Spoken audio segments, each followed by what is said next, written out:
नशीन पर तशरीफ फरमा बुजुर्गान दीन, मजलिस इत्तेहाद मुस्लिमीन के उम्मीदवार मुफ्ती इस्माइल साहब, मेरे साथी अराकीन असम्बली जनाब अहमद बलाला साहब, जनाब मेराज साहब, और इस जलसे में शिरकत करने के लिए आए हुए बुजुर्गों, नौजवान साथियों और घरों में बैठकर सुनने वाली मेरी इज्जत माँ, पर्दानशीन माँ और बहनों, इंतखाबात का वक्त है। इंतखाबी सरगर्मियों का आगाज हो चुका है और 20 तारीख के दिन अवाम अपने पसंद के उम्मीदवार का इंतखाब करेगी और उसको ऐवान असेंबली में अपना नुमाइंदा बनाकर भेजेगी और इस उम्मीद के साथ भेजेगी कि वो उनके मसाइल की तर्जुमानी करेंगे, उनके दुख और दर्द को इख्तिदार पर बैठे जिम्मेदारों के सामने पेश करेंगे, उनके मसाइल को न सिर्फ पेश करेंगे बल्कि उनका हल भी ढूंढ कर उसको हल करवाएंगे। और उसी इंतखाबी मुहिम के सिलसिले में मैं भी आज आपके दरमियान में आया हूं और अगर आया हूं तो कोई नफरत की बात करने नहीं आया हूं। अगर आया हूं तो किसी के जज्बात को ठेस पहुंचाने के लिए नहीं आया हूं। अगर आया हूं तो कोई नफरत की बात करने के लिए नहीं आया हूं। और अगर आया हूं तो यहाँ मजहबी मुनाफरत को फैलाने के लिए नहीं आया हूं। मैं आज आपके दरमियान में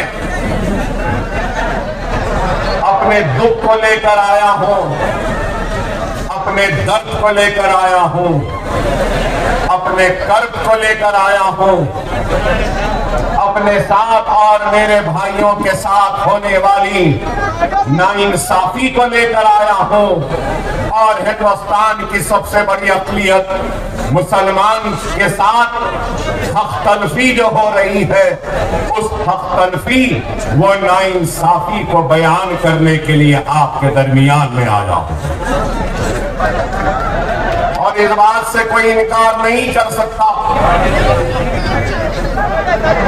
कि अगर किसी मुल्क की तरक्की हो या किसी रियासत की तरक्की हो या किसी शहर की तरक्की हो तो तरक्की उस वक्त तक मुकम्मल नहीं हो सकती जब तक के उसके तरक्की और उसकी खुशहाली का हिस्सा हर शहरी को न मिले।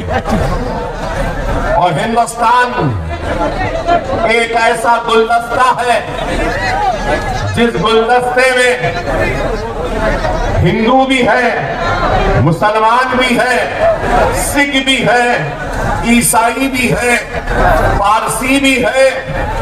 इस गुलदस्ते में अल्लाह को मानने वाले भी हैं, भगवान को मानने वाले भी हैं, गॉड को भी मानने वाले हैं।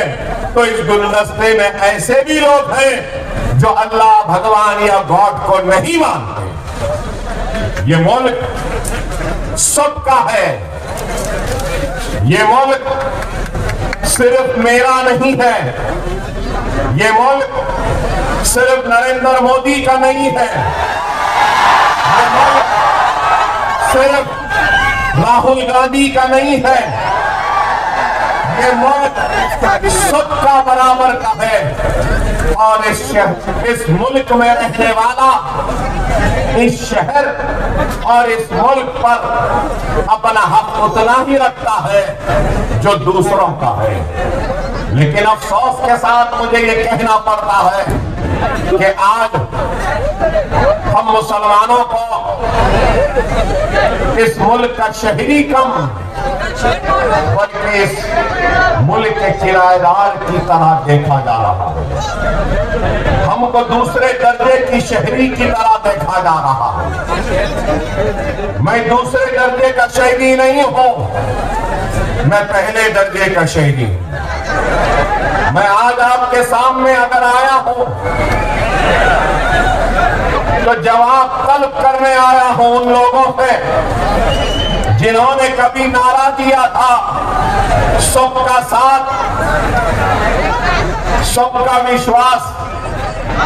तो मैं पूछना चाहता हूं कि मुझे तुमने अपने साथ से महरूम क्यों रखा, मुझे अपने विश्वास से महरूम क्यों रखा, तुमने मुझे विकास से महरूम क्यों रखा?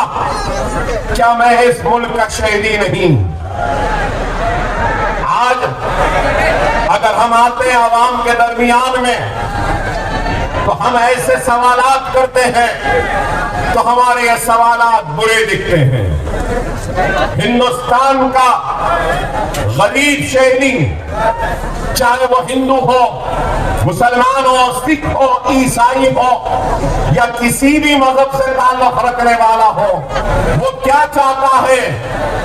इत्मीनान की सांस, इत्मीनान की नींद, 3 वक्त की रोटी नहीं तो 2 वक्त की रोटी, अपने बच्चों को पढ़ाने के लिए स्कूल, खेलने के लिए मैदान और फिर आगे पढ़ने के लिए कॉलेजेस और तालीम के बाद उस डिग्रियों के जरिए नौकरी चाहता है, खुशहाली चाहता है, तरक्की चाहता है।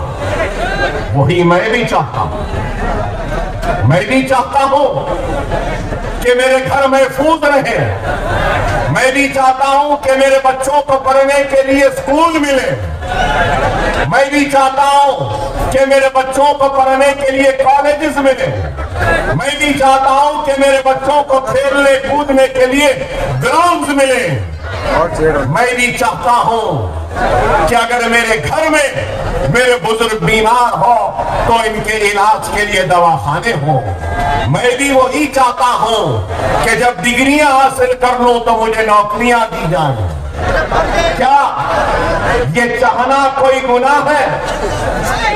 क्या ये मुतालबा करना क्या गलत है?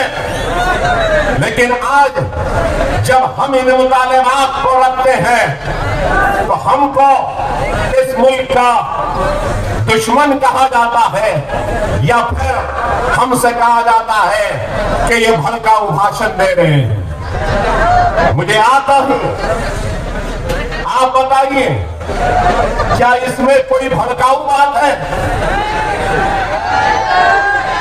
2 वक्त की रोटी मांगना क्या भड़काना है? क्या पढ़ने के लिए स्कूल का मुतालबा करना क्या भड़काऊ है? क्या खेल कूद के लिए मैदानों का मुतालबा करना क्या भड़काऊ है? क्या बीमारी के वक्त इलाज के लिए दवाखानों का मुतालबा करना क्या भड़काऊ है? मैं आराम से अपने घर में रहना चाहता हूं, अपने बच्चों को पढ़ाना चाहता हूं और अपने मसाजिद में इबादत करना चाहता हूं। इस मुल्क के दस्तूर ने हर एक को इख्तियार दिया कि वो अपने मजहब पे कायम रह सकता है। हिंदू को इख्तियार है कि वो अपने मजहब पे कायम रहे, अपने भगवान की पूजा करे, मनाजिर के घंटे बजाए। तो मुसलमान को भी इस मुल्क ने इजाजत दी है कि वो अपने मसाजिद से अज़ा की आवाज दे और नमाज पढ़े। तो इस मुल्क ने ईसाइयों को भी इजाजत दी है कि वो गिरजाघर में अपनी इबादत कर सके, पारसियों को भी इबादत करने का हक व इख्तियार है। लेकिन आज ये मुल्क कहां जा रहा है? इस मुल्क का सबसे बड़ा मसला क्या है आज? सिर्फ मुसलमान का नहीं है। मुसलमान अगर बोलता है तो समझते हैं कि मुसलमान की बात कर रहा है। नहीं, मैं मुसलमान की बात नहीं कर रहा हूं, मैं इस मुल्क की बात कर रहा हूं। इस मुल्क में रहने वाले हिंदू, मुस्लिम, सिख, ईसाई की बात कर रहा हूं। मैं हिंदुस्तानी की बात कर रहा हूं, मैं भारतीय की बात कर रहा हूं, मैं इंडियंस की बात कर रहा हूं कि सबसे बड़ा मसला है तो बेरोजगारी का है, दूसरा मसला है तो महंगाई का है, तीसरा मसला है तो इसका है कि पेट्रोल डीजल की कीमतें बढ़ रही हैं, चौथा मसला है कि हिंदुस्तान की बिगड़ती हुई मईशत का, रुपये की गिरती हुई कदर का है, डॉलर बढ़ रहा है। लेकिन आज आप बताइए, न रोजी की फिक्र है, न रोटी की फिक्र है, न ही महंगाई को कम करने की फिक्र है, न किसानों को खुदकशी से रोकने की फिक्र है, न ही बीमारों के इलाज के लिए दवाखानों को बनाने की फिक्र है। अगर सिर्फ फिक्र है तो यही है कि मुल्क में एक नफरत को पैदा करो, हिंदू मुसलमान की दीवार को खड़ा कर दो और सिर्फ बात की जाए तो सिर्फ मुसलमान ऐसा, मुसलमान वैसा, मुसलमान इतने शादी करता, मुसलमान ऐसा करता। नहीं मेरे भाई, इस मुल्क का मसला मुसलमान नहीं है, इस मुल्क का मसला बेरोजगारी है, इस मुल्क का मसला गुर्बत है, इस मुल्क का मसला पानी है, इस मुल्क का मसला अनाज है। लेकिन आज सिर्फ बातें अगर होती हैं तो क्या, आप बताइए, मैं पूछना चाहता हूं, जिन लोगों ने कहा था कि 15 लाख लाएंगे, क्या लाए? ब्लैक मनी का खात्मा करेंगे, क्या हुआ? क्या करप्शन का खात्मा हुआ? क्या महंगाई कम हुई? क्या रोजी मिली? क्या रोटी मिली? लेकिन इन सारे मसाइल से तवज्जो को हटा दिया और क्या, बस मुसलमान मुसलमान।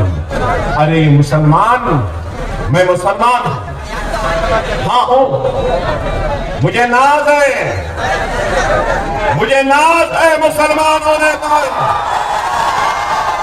मैं मुसलमान होने पर शर्मिंदा नहीं हूं, मैं मुसलमान होने पर खाइफ भी नहीं हूं, और मैं ये फख्र से कह सकता हूं कि मैं हिंदुस्तानी भी हूं और मुझे हिंदुस्तानी होना है।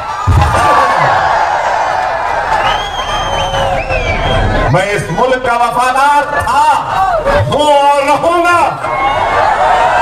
अल्लाह न करे कि ऐसा वक्त आएगा कि मुल्क को जरूरत पड़ेगी हमारी, तो अल्लाह उसके रसूल की कसम सबसे पहले मुल्क के लिए अपनी जानों को, अपने सीनों को, गर्दनों को पेश करने मुसलमान होगा,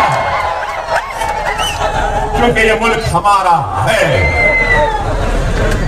हम इस मुल्क के शहरी हैं और दस्तूर ने हमको हक दिया। लेकिन आज इस मुल्क के कहां ले जा रहे हैं, किधर ले जा रहे हैं, आप बताइए। पार्लियामेंट में कानून आते हैं तो कौन सा कानून? तलाक सलासा। कानून आता है तो सीए, एनआरसी। अब देखिए कानून आया तो वक्त अमेंडमेंट। अरे आप बताओ मेरे भाई, क्या हिंदुस्तान का मसला मुसलमान है? नहीं है।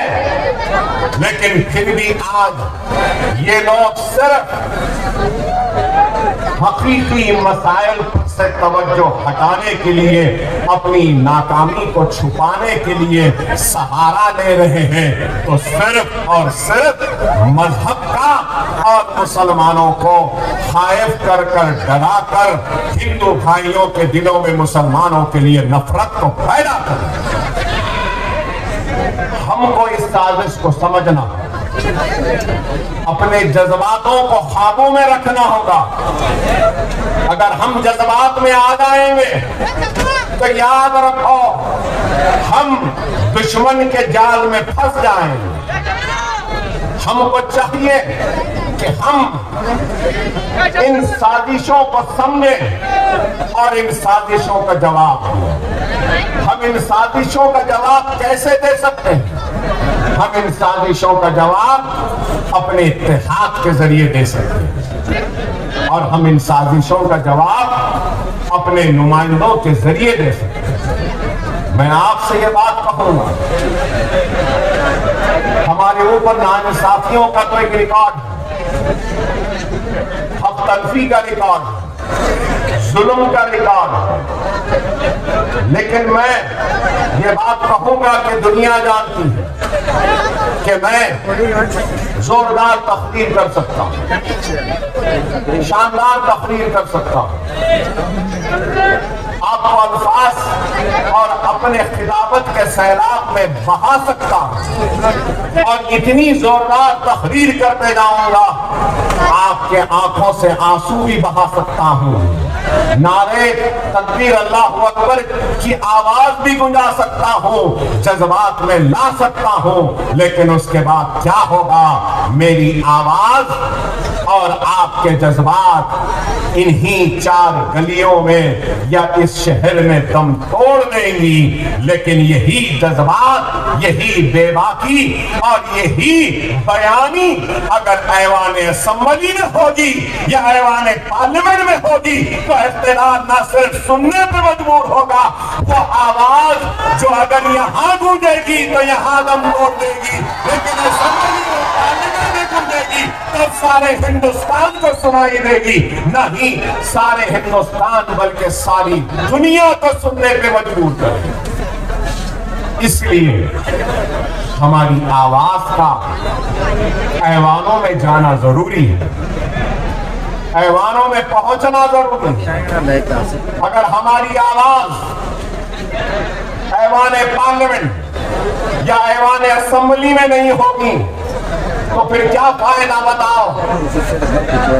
हमारी आवाज अगर पार्लियामेंट में गूंजेगी, असेंबली में गूंजेगी तो हम अपने मसाइल को रख सकते हैं। यही है जमहूरियत का जश्न जो आज आप और हम मनाने के लिए है। तो बड़े ही सोच के साथ, समझदारी के साथ, दूरअंदेशी के साथ हमको अपने वोट का इस्तेमाल करना। आज मुसलमान है, सारी दुनिया में मुसलमान, सारी दुनिया में हिंदू है, सारी दुनिया में ईसाई है, पारसी।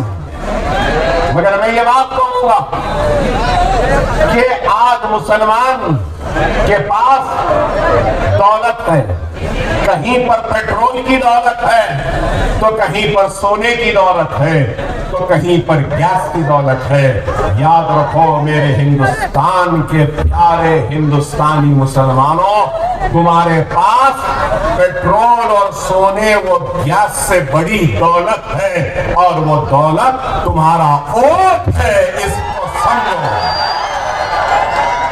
इसकी अहमियत को समझो, इसकी ताकत को समझो।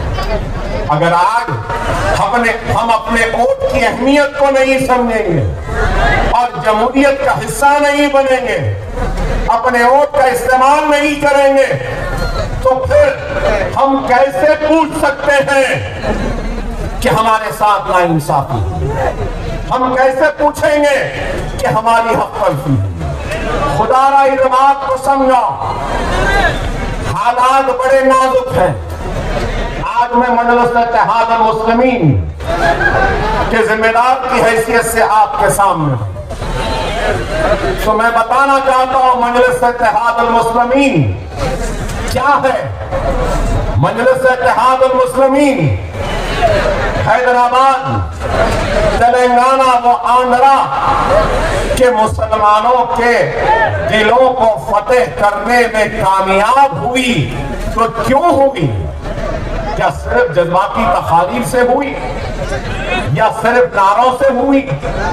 नहीं मेरे भाई, 70 बरस की जहद मुसलसिल का नतीजा है कि आज हमने हुकूमतों को मजबूर किया हमारे मसाइल को न सिर्फ सुनने के लिए बल्कि उनको हल करने के लिए।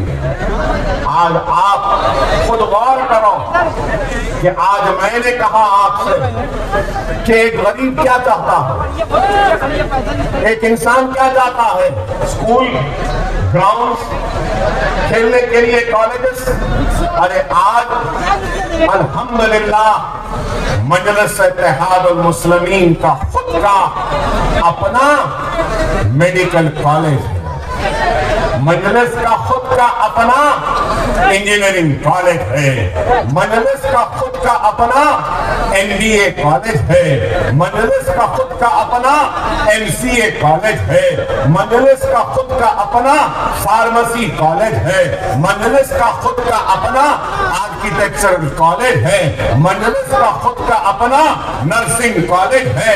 मजलिस का खुद का अपना 1-2000 बिस्तर का दवाखाना है।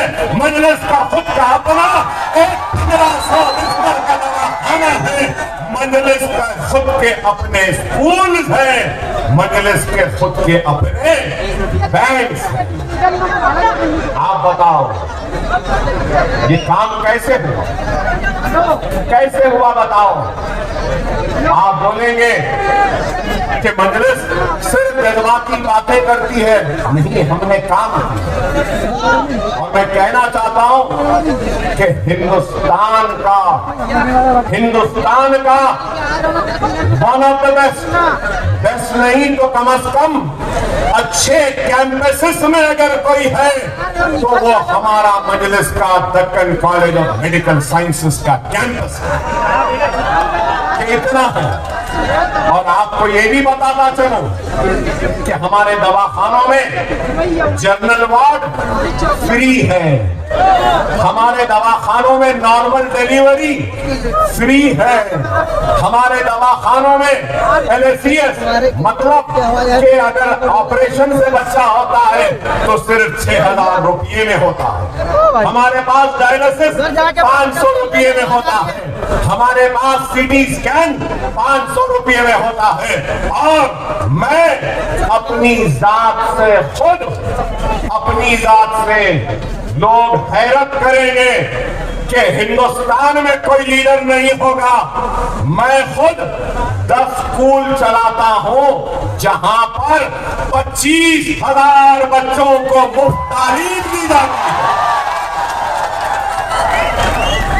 न सिर्फ ये, मेरे स्कूल में 10th की फ्री कोचिंग, PUC इंटरमीडिएट की फ्री कोचिंग, नीट की फ्री कोचिंग, नाटा की फ्री कोचिंग, लॉसेट की फ्री कोचिंग, इंजीनियरिंग की फ्री कोचिंग। आपको सुन के हैरत होगी कि 40,000 बच्चों को मुफ्त तालीम का इंतजाम आज हैदराबाद में अकबरुद्दीन ओवैसी करवा रहा है।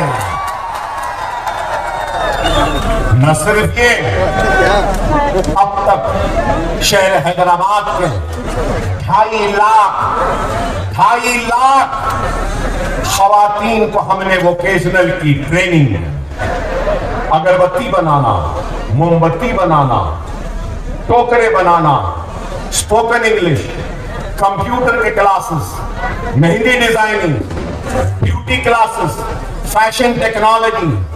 अरे आप बताओ 2.5 लाख न सिर्फ ये बल्कि वो नौजवान जो माशी परेशानी की वजह से अपने तालीम को तर्क करता है, उसको हम ओपन स्कूल के जरिए 10th लिखाते हैं, ओपन स्कूल के जरिए 12th लिखाते हैं।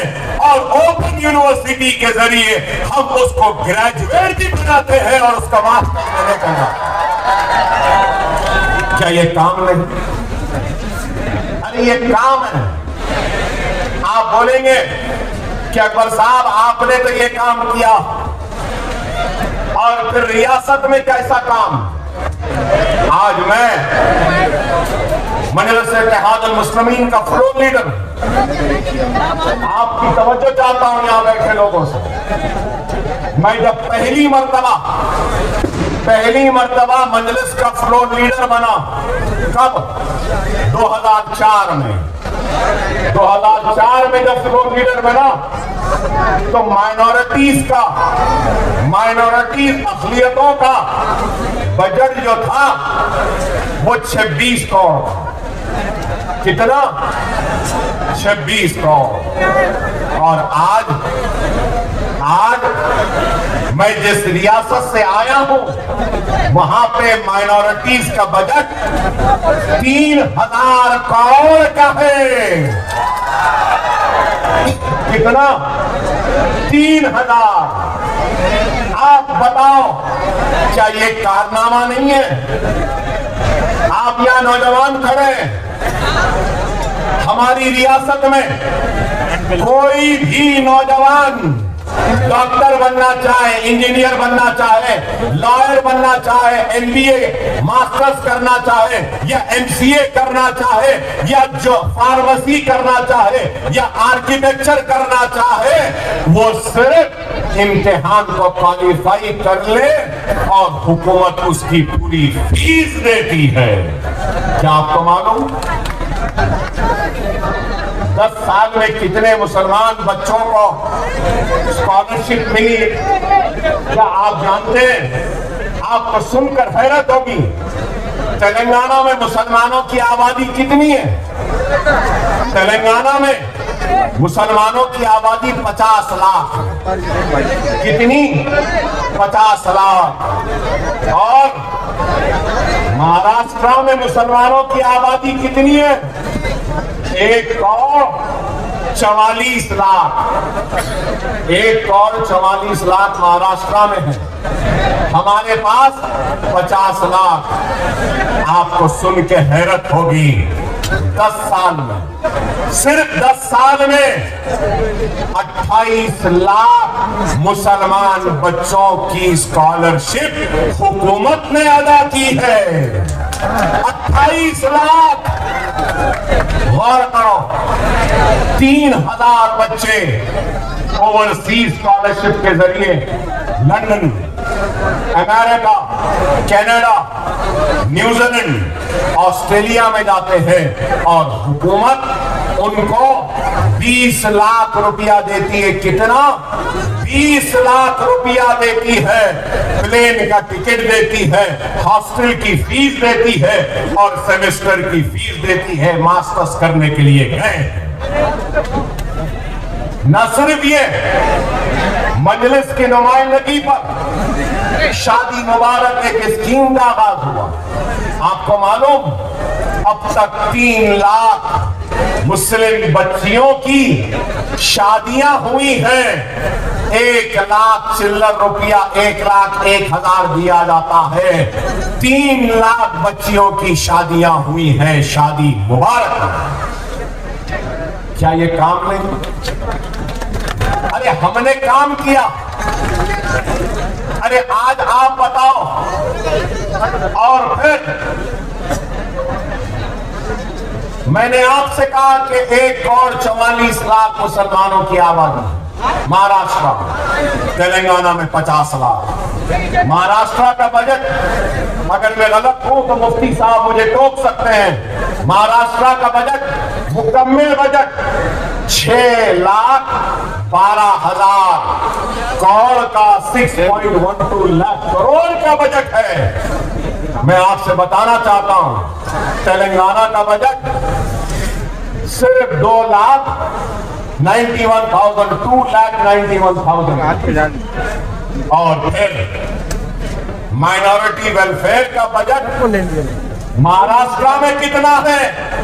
आपको सुन के हैरत होगी, 928 करोड़। और तेलंगाना में माइनॉरिटीज का बजट 3003 करोड़ रुपीस है।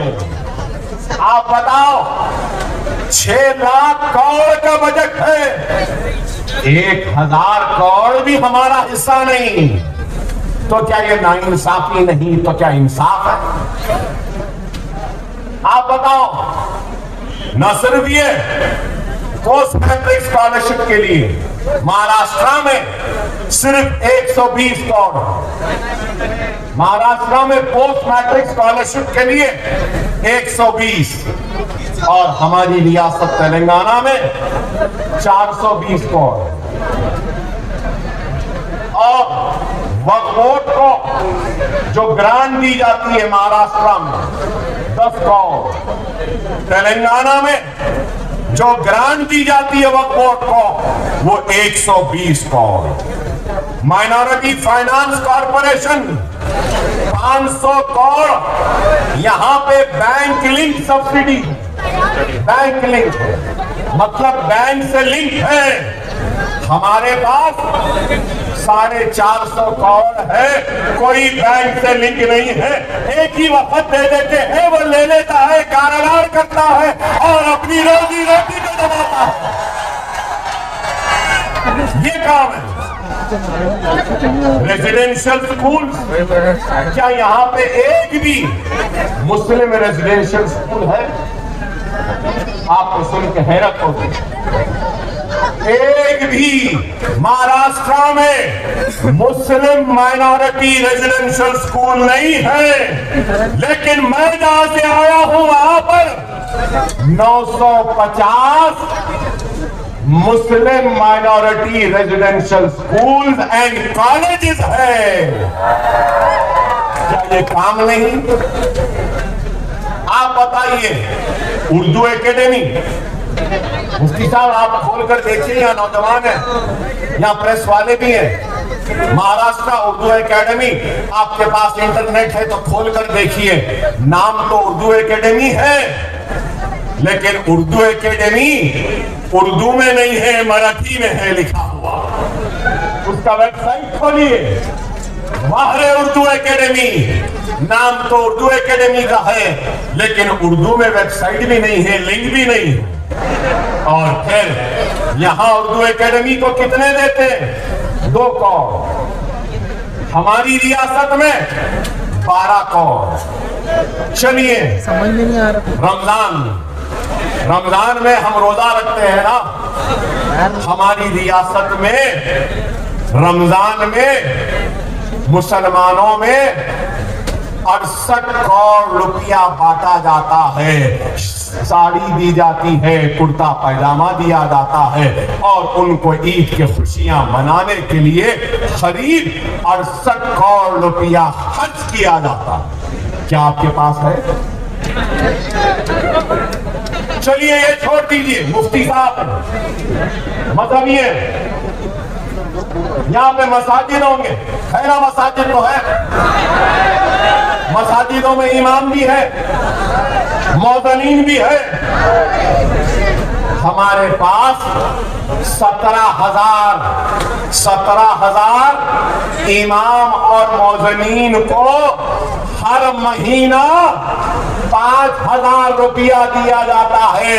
आप बताओ, क्या यहाँ के एक इमाम को, एक मौजन को सरकारी खजाने से 1 रुपया भी दिया जा रहा है? अरे ये हमारा काम, और ये काम किसने करवाया? ये काम मजलिस इत्तेहाद अल मुस्लिमीन ने करवाया। अरे हम सिर्फ हुकूमतों का इंतजार नहीं करते, अपने बलबूते से भी जो होता है वो करते हैं। ये काम है, और हम चाहते हैं कि यही काम महाराष्ट्र में, तो महाराष्ट्र में हो तो हम यहाँ बैठे लोग बोलेंगे, अकबर साहब आप वहां पे करें ना यहाँ पर भी करिए। नहीं, मैं अगर आज आया हूं तो अकबरुद्दीन ओवैसी और हैदराबाद की मजलिस जैसी उस मजलिस को यहाँ बनाने आया हूं और अकबर ओवैसी जैसे काम करने वालों को पैदा करने के लिए।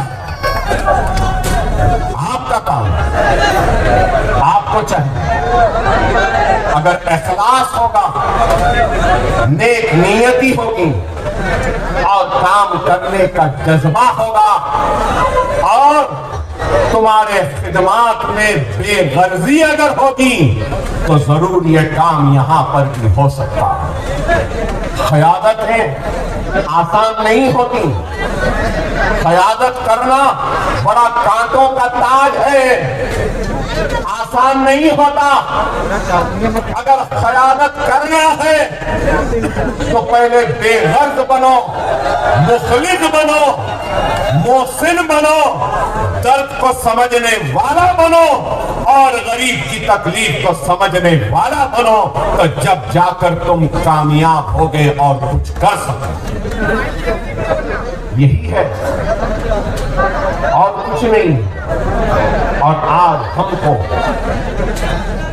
एक ऐसी क़यादत चाहिए जो इखलास से भरी हो, जो भटके हुए नौजवानों को राह रास्त पर लाए। नौजवानों के जोश की मैं कदर करता हूं, सलाम करता हूं आपके जोश को, आपकी मोहब्बत सलाम करता हूं, कदर करता हूं, आपकी मोहब्बत का एहतराम करता हूं।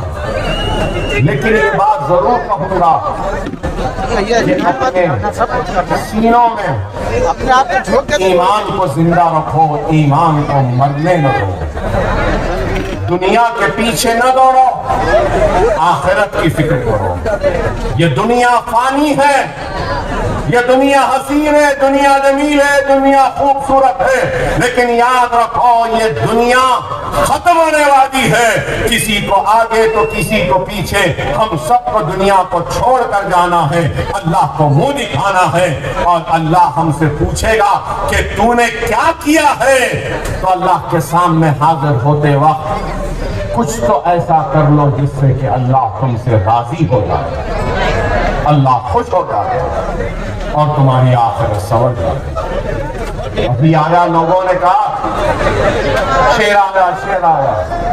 नहीं मेरे भाई, मैं कोई शेर वेर नहीं है, ना ही मुझे शेर बनने का शौक है।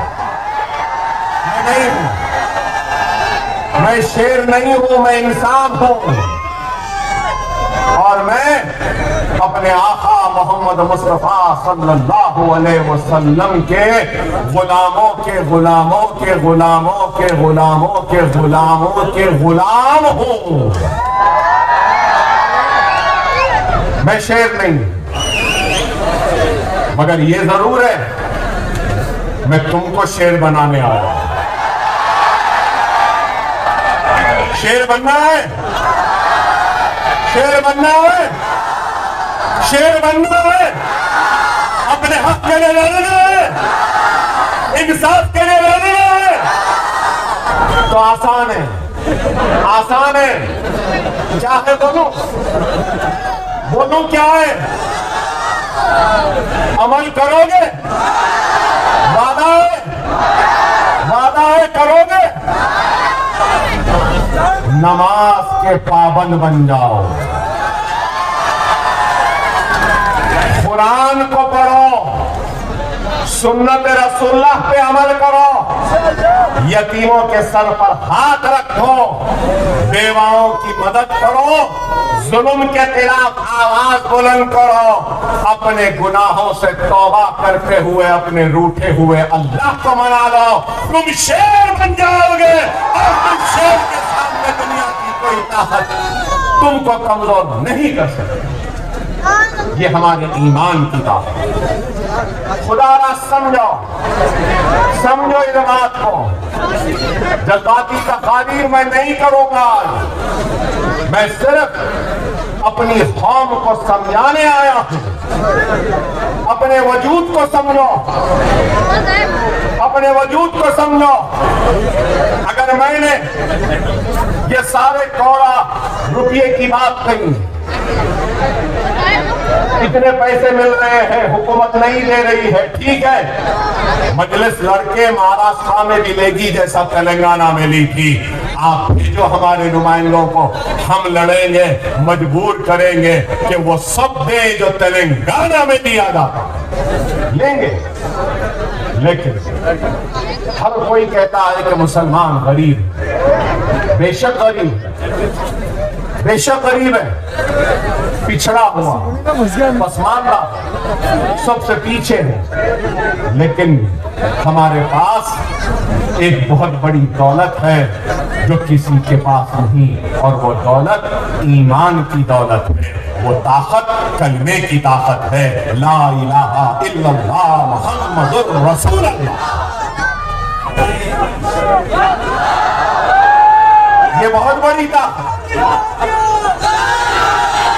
उलमाओं ने अपनी किताबों में लिखा है कि अगर कोई कलमा पढ़ ले सच्चे दिल से तो ला इलाहा इल्लल्लाह मुहम्मद रसूलुल्लाह कलमा पढ़ते पढ़ते समुंदर को भी पार कर सकता है। अरे ये ताकत है तुम्हारे पास। अरे इस ताकत को सुन लो, अपने जिंदगियों में तब्दीली लाओ, अपने जिंदगियों में एक तब्दीली लाओ। खुदारा ये इलेक्शन तो आते रहेंगे जाते रहेंगे, अपने जिंदगियों में इस्लाह लाओ, गुनाहों से परहेज करो, हराम से परहेज करो, नेकी को इख्तियार करो, मसाजिदों को आबाद करो। अगर मसाजिद आबाद रहेंगी तो कोई तुम्हारे मसाजिदों पे बुरी नजर उठाना का सोचेगा भी नहीं। हम बेनमाजी हो गए, मसाजिदें वीरान हो गई और दुश्मन की नजरें पड़ने लगी। खुदारा इन बातों को सही। आज मुल्क के हालात क्या है मुझसे बेहतर आप जानते। मुल्क कहां जा रहा, किधर जा रहा, आप बताइए। औकाफ वक्त अमेंडमेंट बिल आया, क्या है, गुमराह किया जा रहा। आज सारी तवज्जो कहां है, सारी तवज्जो वक्त बिल पर है। सब लोग उसी पे लगे, मुसलमानों के औकाफ की जमीन इतनी, मुसलमानों की ऐसी, मुसलमानों की वैसी। अरे हमारे वक्त की जमीन हमारी है, हमारे आबा अजदाद, हमारे बड़ों ने, हमारे बुजुर्गों ने वक्त किया एक मकसद के लिए। वक्त किया है तो यतीमों के लिए, यसीरों के लिए वक्त किया है, बेवाओं के लिए वक्त किया है, बीमारों के इलाज के लिए वक्त किया है, तो तालीम के लिए, मकासद के लिए किया है। लेकिन आज इनको फिक्र है तो वो जमीन छीनने। आप बताइए, हमारे ईमान का एक हिस्सा है वक्त, और आज वक्त बिल जो आया है उस वक्त बिल में कहते हैं कि वक्त बोर्ड में गैर मुस्लिम भी होगा। क्या हिंदू एंडोमेंट में क्या नॉन हिंदू होगा?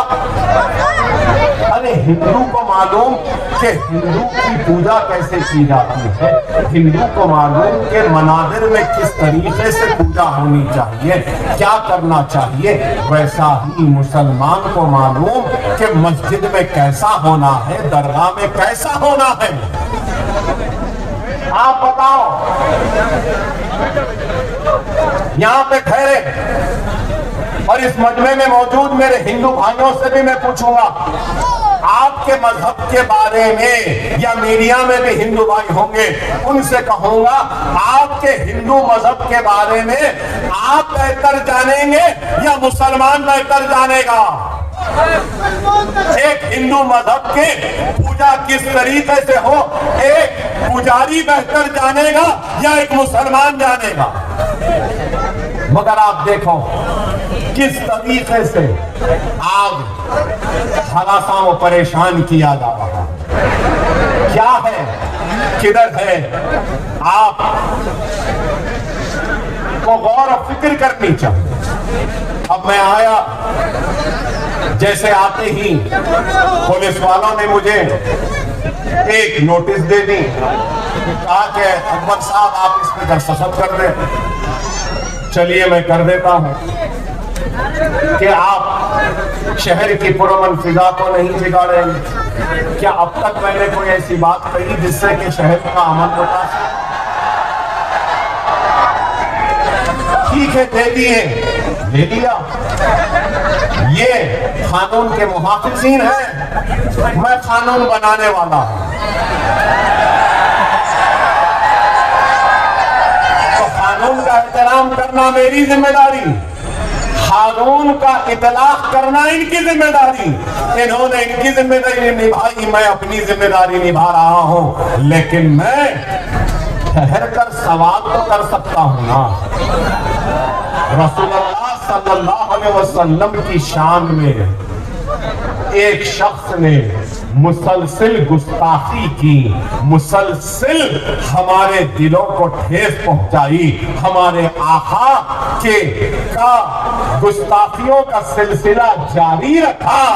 और उस शख्स पर आज तक भी उस शख्स की ना गिरफ्तारी हुई, ना वो जेल में गया, ना उसको पुलिस पकड़ी। मगर मैं मुसलमान मालेगांव को आया तो नोटिस मिल गई।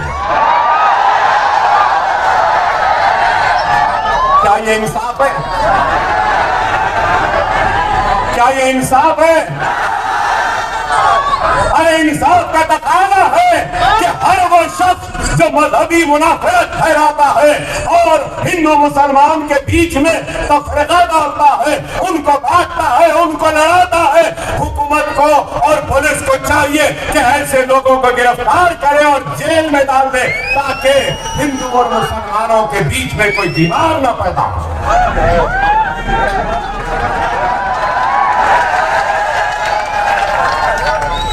मैं एक बात कहना चाहता हूं और एक मुतालबा करना चाहता हूं। अगर मेरे मुतालबे को आप सारे लोग कबूल करते हैं तो जोरदार नारा लगाना। मजलिस इत्तेहादुल मुस्लिमीन की तरफ से अकबरुद्दीन ओवैसी आज इस जलसे के जरिए इस आवाम की मौजूदगी में ये मुतालबा करता है कि रसूलुल्लाह की शान में गुस्ताखी करने वाले को फौरन गिरफ्तार किया जाए, जेल में डाला जाए। क्या आप मंजूरी देते हैं? नारे तकबीर, नारे तकबीर, नारे तकबीर।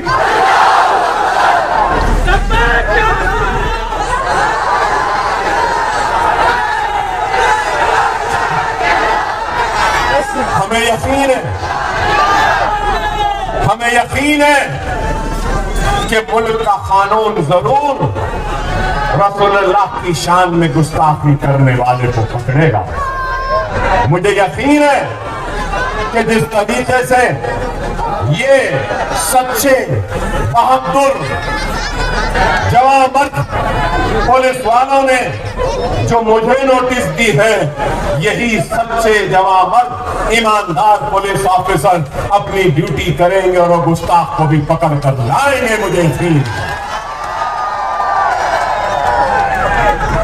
अब वक्त बताएगा, वक्त फैसला करे। हम जानते हैं। और फिर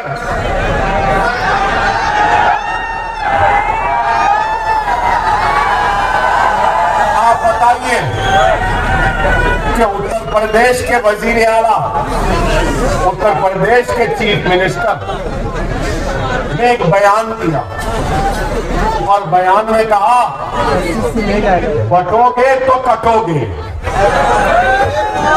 या मीडिया वाले बैठे हैं, मैं मीडिया वालों से एक छोटा सा मशवरा दूंगा आपको। जरा योगी साहब से पूछिए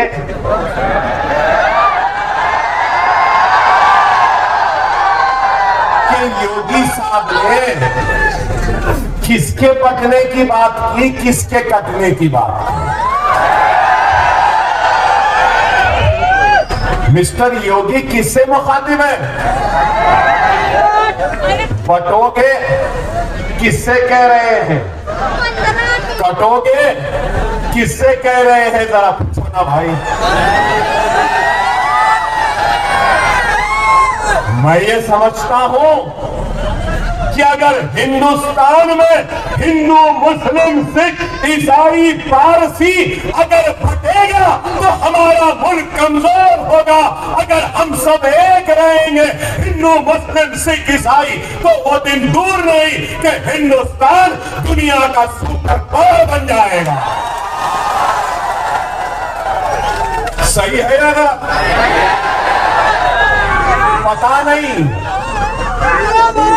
ये योगी किसके पकने की बात कर रहे हैं, किसके कटने की बात कर रहे हैं। कटवाने की सियासत करने वाले आज बांटने और कटाने की बात कर रहे हैं। बुलडोजर की सियासत करने वाले आज ये बात कह रहे हैं। मॉब लिंचिंग, लव जिहाद के नाम पर काटने वाले ये बात कह रहे हैं। और यही लोग हैं जो मुल्क को कमजोर कर रहे हैं। आप बताइए, दाढ़ी है तो मारते, सर पे टोपी है तो पीट देते हैं, चेहरे पे सुन्नत है तो ट्रेन में गोलियां मारती है। क्या सजा, क्या है गुनाह? सर पे टोपी है, चेहरे पे सुन्नत है, गोश है तो नई बीत है, कह दिए मार दी। Mob lynching. अरे आप बताओ, घर वापसी के नाम पर अब वक्फ एक्ट है तो आप गौर करो मेरे भाई, ये सब चीजें क्या हैं। मैं आज इस जलसे से न सिर्फ मुसलमानों से बल्कि मेरे हिंदू भाइयों से अपील करूंगा कि खुदारा ये मोदी योगी के बातों में ना जाओ, इस मुल्क को कमजोर होने मत दो।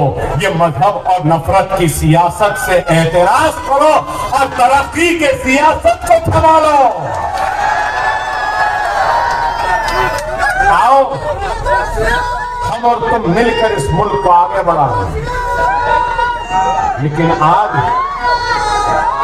क्या हो रहा है बताओ। मैं आपसे यही अपील करने आया हूं कि खुदारा समझो हालात क्या हैं, हालात क्या हैं। आज आप महाराष्ट्र की सियासत को देखिए, महाराष्ट्र की सियासत को देखिए कि क्या है। मैं हमारे पुलिस ऑफिसर्स से रिक्वेस्ट करूंगा, प्लीज डिस्टर्बेंस हो रहा है साहब, 10 मिनट है, मुझे बोलने दीजिए प्लीज। और मैं पब्लिक से भी रिक्वेस्ट करूंगा कि जो जहां है वहां ठहर जाए। देखो ये अपनी ड्यूटी कर रहे हैं, ठहर जाओ। 10 मिनट है, मैं खत्म कर दूंगा अपनी तकरीर। समझो 10 मिनट है।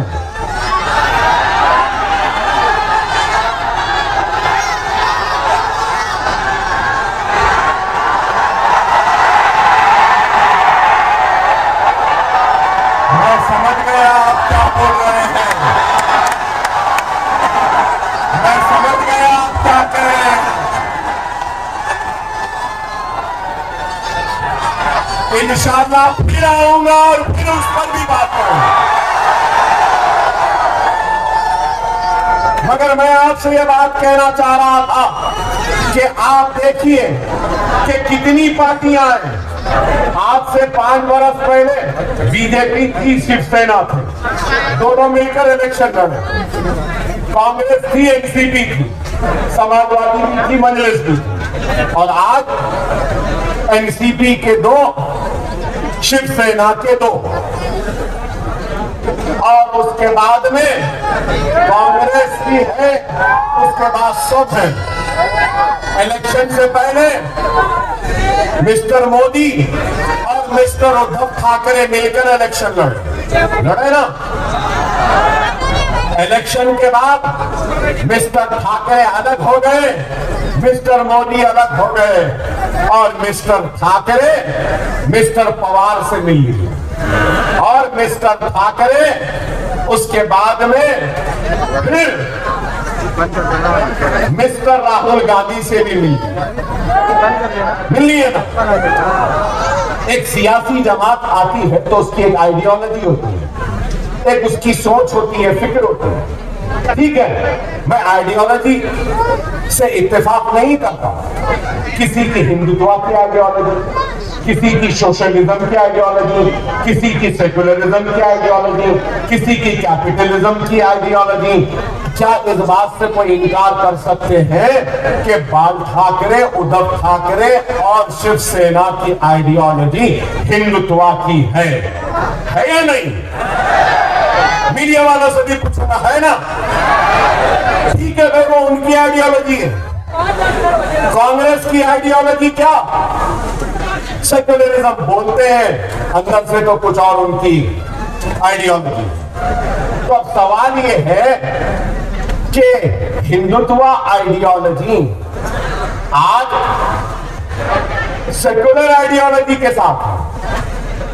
तो उद्धव ठाकरे ने राहुल, प्रियंका, सोनिया गांधी और मल्लिकार्जुन खड़गे और पूरे कांग्रेसियों को क्या हिंदुत्व की आइडियोलॉजी का सबक पढ़ाने में कामयाब हो गए और गांधीयों ने हिंदुत्व की आइडियोलॉजी को कबूल कर लिया कि उद्धव ठाकरे से हाथ मिला लिया? जवाब है? कोई जवाब है? नहीं है। मिस्टर मोदी हिंदुत्व के चैंपियन, मिस्टर योगी हिंदुत्व, शायद उनकी आइडियोलॉजी मुबारक उनको। और मिस्टर मोदी ने क्या कहा? ना खाऊंगा ना खाने दूंगा, 15 लाख वापस लाऊंगा, करप्शन का खात्मा करूंगा, डिमोनेटाइजेशन। अरे वाह, क्या बातें थे मिस्टर मोदी के कि अजीत पवार शरद पवार को छोड़ दिए और करप्शन से ये मिस्टर मोदी योगी हाथ मिला लिए। गया भाई, अब आप देखो क्या है। और फिर गारंटीज का वक्त आ गया। कोई 5 गारंटी, कोई 6 गारंटी। कांग्रेस शायद आज ऐलान करने वाली थी उनका मैनिफेस्टो। हमारे रियासत में भी कई गारंटीज दिए। ऐसी गारंटी है कि बोलते ना, वो नाना की दुकान पे मामू की फातिहा, ये दे देंगे, वो दे देंगे, ये दे देंगे। बहरहाल वो गारंटियां पूरे नहीं हुए। अब ये गारंटी कौन लेगा इलेक्शन के बाद? क्या पवार ठाकरे के साथ रहेंगे या शिंदे के साथ जाएंगे? ये गारंटी कौन लेगा? क्या शिंदे पवार के साथ रहेंगे या फिर गांधीयों के साथ चले जाएंगे? गांधी क्या गारंटी लेंगे कि वो बीजेपी के साथ नहीं जाएंगे? अरे ये इसकी सियासत में, महाराष्ट्र की सियासत में ना कोई आइडियोलॉजी रही, ना कोई उसूल रहे, ना कोई अक़दार रहे, कुछ नहीं रही। सिर्फ इख्तिदार की कुर्सी होना है। याद रखो,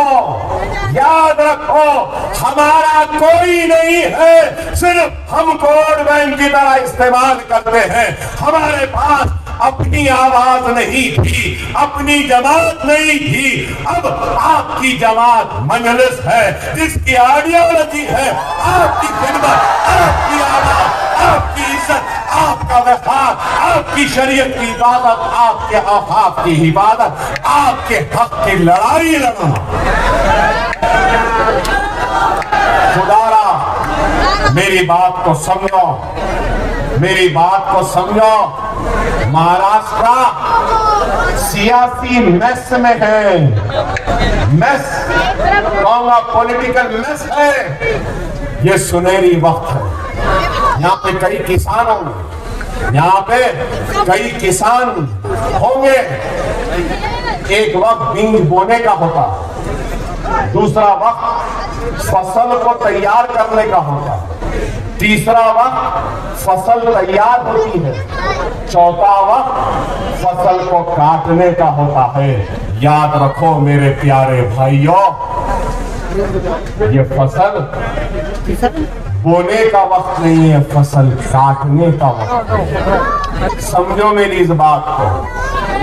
अगर मजलिस के 5 या 7 एमएलए आ गए ना 16 में से, तुम्हारा पकड़ तो मेरी स्टेशन गोई को याद रख लो, तुम्हारी और हमारी के मर्जी के बगैर कोई तख्त पे नहीं बैठ सकता।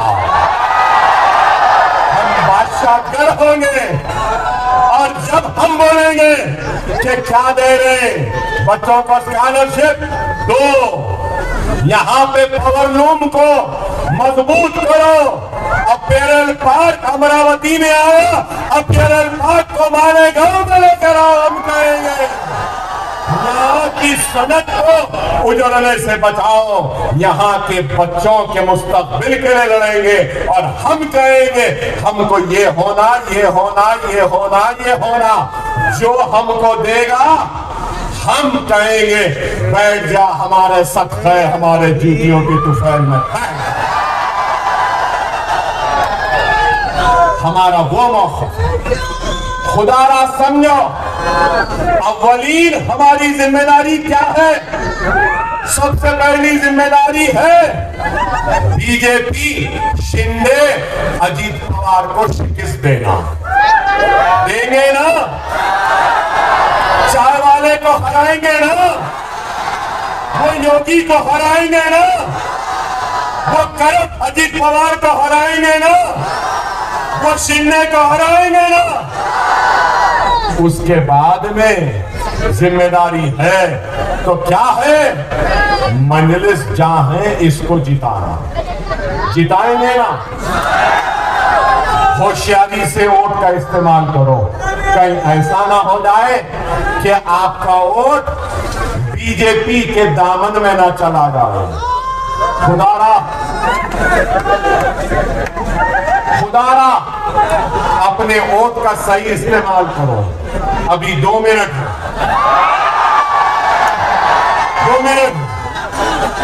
अपने वोट का सही इस्तेमाल करो।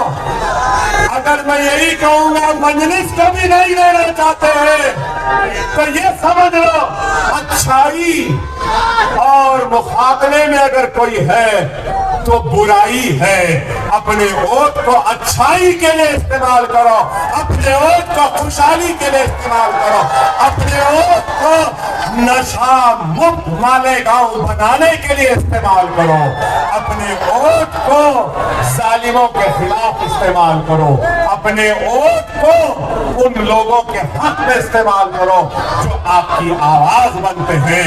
अकबरुद्दीन ओवैसी आपका था, आपका है, आपका रहेगा। वादा किया था स्कूल बनाऊंगा, इंशाअल्लाह ताला स्कूल जरूर बनेगा, ये मेरा वादा है। आसमान में 20 तारीख को सिर्फ पतंग पतंग पतंग पतंग रहेगी। नारे तकबीर, नारे तकबीर, नारे तकबीर।